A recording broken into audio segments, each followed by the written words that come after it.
আল্লাহ রাসূল সাল্লাল্লাহু আলাইহি ওয়াসাল্লাম হাদিসের মধ্যে ইরশাদ করেছেন, ওই ব্যক্তি পূর্ণ মুমিন হইতে পারবে না যার প্রতিবেশী তার পাশে অভুক্ত থাকে। ওয়াজারুহু জাইউন, তার প্রতিবেশী অভুক্ত। তাহলে ইসলামে পরোপকার, মানব কল্যাণ, মানব সেবা, মানুষের কল্যাণে নিজেকে বিলীন করা, এটার সীমাহীন তাকিদ, গুরুত্ব ইসলামের মধ্যে আছে। কোরআনেও আছে, রাসূলুল্লাহ সাল্লাল্লাহু আলাইহি সাল্লামের হাদিসেও আছে। হাদিস শুনেন, আল্লাহর নবী সাল্লাল্লাহু আলাইহি সাল্লাম প্রথম যেদিন কোরআন নাজিল হয়েছে, সর্বপ্রথম 5 আয়াত, ইকরা বিসমি রাব্বিকাল্লাযী খালাক, খালাকাল ইনসানা মিন আলাক, ইকরা ওয়া রাব্বুকাল আকরাম, আল্লাযী আল্লামা বিল কলম, আল্লামাল ইনসানা মা লাম ইয়ালাম। হযরত জিবরাইল আলাইহিস সালাম গারে হেরাতে 40 বছর বয়সে নবী সাল্লাল্লাহু আলাইহি সাল্লামের উপরে প্রথম কোরআনের এই 5টা আয়াত নাজিল করেছে। এরপরে আল্লাহ নবী সাল্লাল্লাহু আলাইহি সাল্লাম ঘরে আসছেন ফিরে ওই গুহা থেকে কাঁপতে কাঁপতে। হযরত জিবরাইল আলাইহিস সালাম থেকে একাকী হয়ে কাঁপতে কাঁপতে ঘরে এসে ওনার স্ত্রী আম্মা জান খাদিজা রাদিয়াল্লাহু তাআলা আনহাকে বলছেন, আমাকে চাদর দিয়ে ঢেকে দাও, আমার শরীর ভীষণ কাঁপতেছে।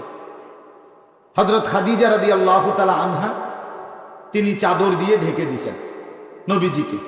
কিছুক্ষণ পরে যখন কাঁপুনি কমছে, আল্লাহ নবী সাল্লাল্লাহু আলাইহি সাল্লাম পুরো ঘটনা শুনাইছেন খাদিজাকে, যে এমনি এমনি আমি গুহার মধ্যে ধ্যানরত ছিলাম, একজন আসছেন, আমাকে 3 বার জড়িয়ে ধরছেন এবং কিছু পড়তে বলছেন।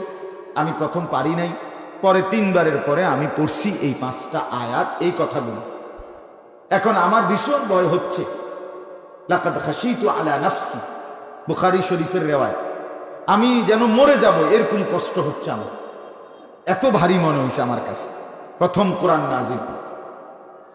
তো তখন আমি যে কথাটা বলতে চাই, তখন হযরত খাদিজা রাদিয়াল্লাহু তাআলা আনহা নবীজি সাল্লাল্লাহু আলাইহি সাল্লামকে একটা সান্ত্বনা দিছে। সান্ত্বনা দিতে গিয়ে উনি একটা কথা বলছেন, বুখারী শরীফে আছে, একবারে 2য় পৃষ্ঠায় বুখারী শরীফে।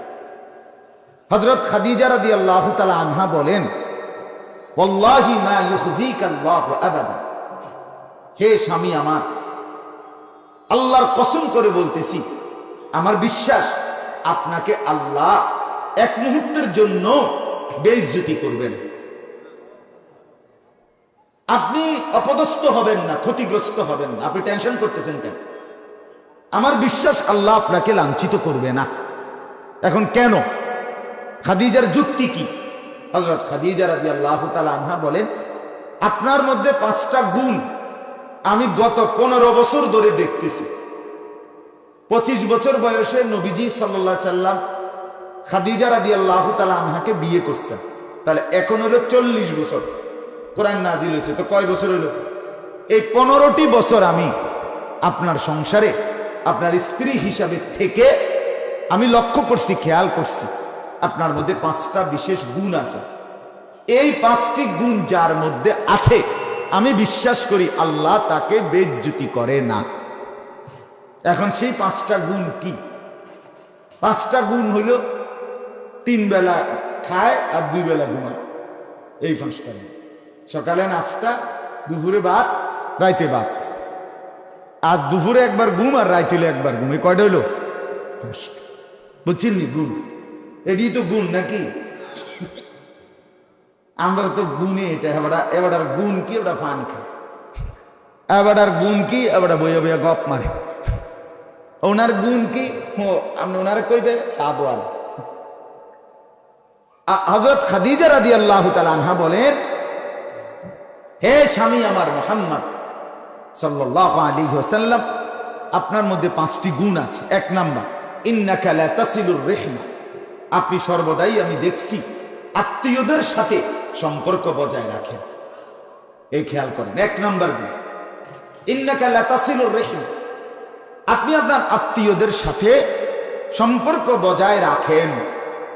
2, ওয়া তাহমিলুল কাল্লা, যে মানুষ তার বোঝা দুর্বলতার কারণে নিজের কাঁধে বইতে পারে না, লাকড়ির বোঝা, মালের বোঝা, যেটাই হোক, আপনি নিজে তার বোঝা কাঁধে তুলে নিয়ে তার গন্তব্যে পৌঁছায়া দেন।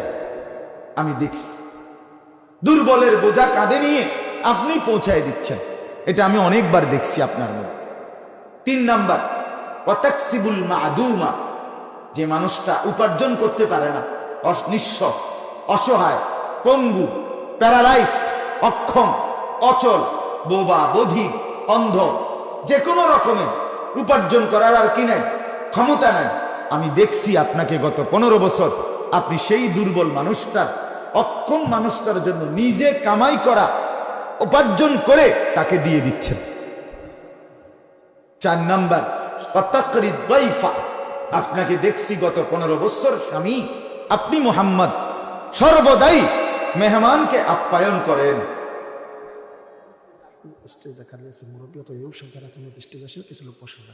হ্যাঁ, আর একটা বুদ্ধি এসছে নতুন নজরুলের মতো, সেটা হলো যারা ইমাম সাহেব আছেন, আলেম উলামা, আপনারা যদি স্টেজে আসেন তাইলেও কিছু জায়গা হয়। কি করার আছে ভাই, অনেক মানুষ ঢুকতেই পারতেছে, এই টিনের ঘরে ডালগি দিয়ে এদিকে নিয়ে যান আপাতত, পরে আনার একটা কই ডাক্তার বাহার মেম্বার আইছে, কই জায়গা কই ঠিক করা। ভাই আসেন না, যারা 2-1 ওলামায়ে কেরাম আপনারা উঠে আসেন। কামরুল আসো না তোমরা, আসেন আসেন।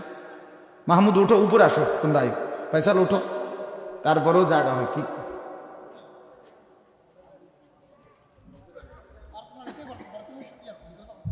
চলে দেখেন, এই আপনার শ্রোতা বাইল করতে করতে আমার টাইম শেষ।